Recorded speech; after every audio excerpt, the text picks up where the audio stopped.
فالآن باشروهن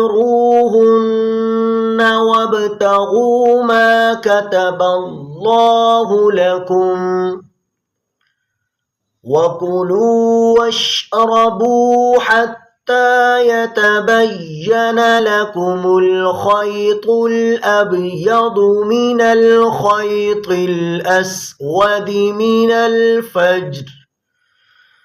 ثم أتموا الصيام إلى الليل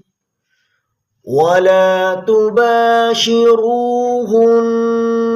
وأنتم عاكفون في المساجد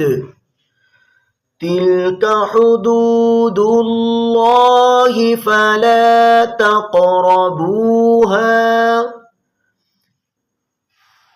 كذلك يبين الله آياته للناس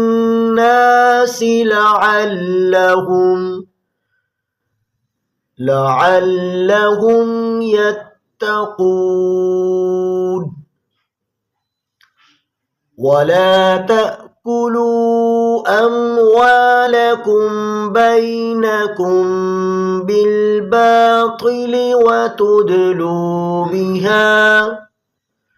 وتدلوا بها إلى الحكام لتأكلوا فريقا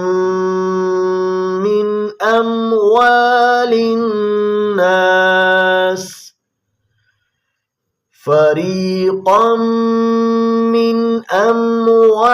الناس بالإثم وأنتم تعلمون